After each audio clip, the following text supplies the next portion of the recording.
On this day in 1959, the first ever Barbie doll went on sale. We have loved her, we have hated her, she has been the source of countless controversy. She's the every woman, and also, she is like no woman ever. This is the story of Barbie.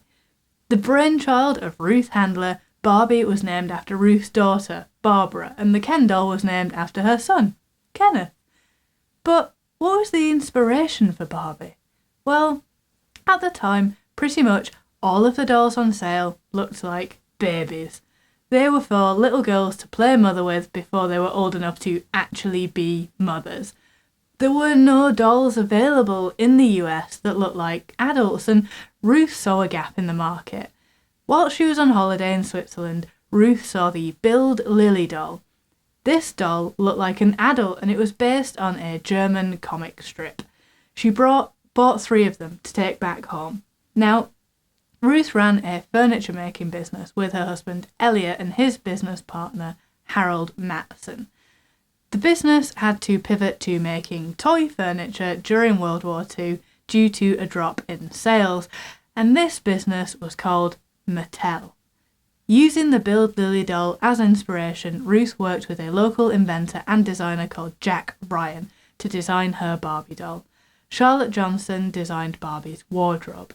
On the 9th of March 1959, Ruth took Barbie to the American International Toy Fair in New York, and people loved her. She cost $3, which is about $33 in today's money.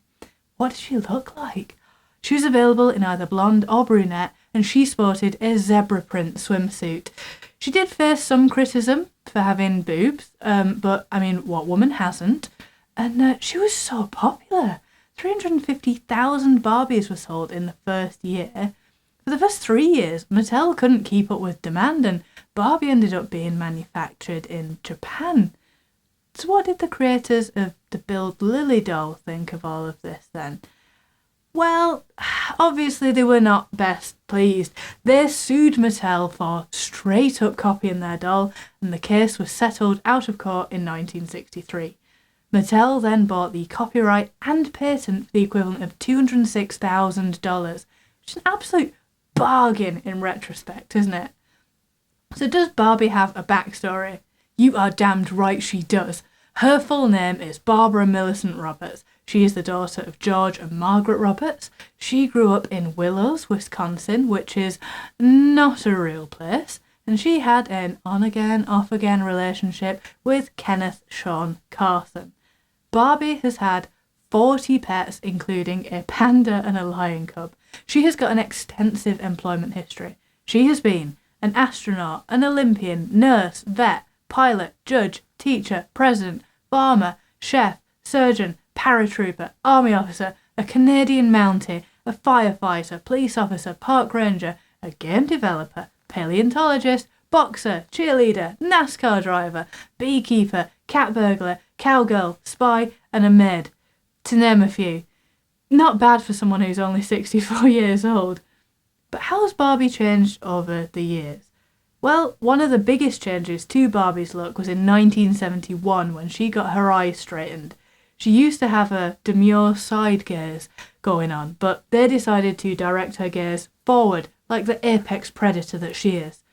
Black Barbie, designed by Kitty Black Perkins, and Hispanic Barbie made their debut in 1980. Coloured Francie had been released in 1967, but she was just a variant of the Francie doll. They even used the same mould, which is why a lot of people don't consider her to count really. Christy was released in 1968, and she was regarded as the first African American in the Barbie doll range.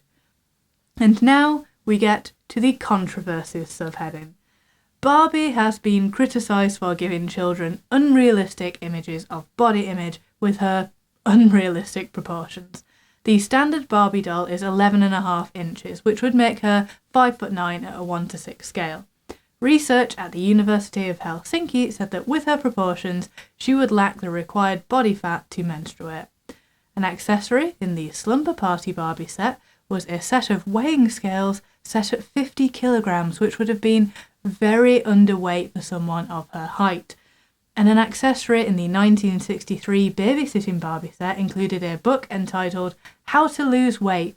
Inside it said, "Don't eat," which is not the best message to be sending to little girls, is it? But it was a different time. Mattel has addressed this in recent years, making her waistline wider and introducing a curvy Barbie who would be a UK size 8. I would not call that curvy, but God bless them for trying it. So, what became of Ruth Handler? Well, in 1970, she was diagnosed with breast cancer and had to have a mastectomy. Unhappy with the subpar prosthetics available at the time, she began a business creating her own, a product which she called Nearly Me. In 1975, she had to resign from Mattel due to some fraudulent financial reports. She was fined the equivalent of $270,000 in today's money. A tale as old as time. Barbie's enduring success is astounding. Mattel has sold over 1 billion Barbie dolls. There has been a resurgence in interest in Barbie due to the recent Greta Gerwig Margot Robbie film, which I absolutely loved. I would highly recommend it. It does such a good job of summing up everything, really. So, happy birthday, Barbie, you absolute legend. Long may your reign of terror continue. Thanks for watching. Why not subscribe? And I'll see you tomorrow.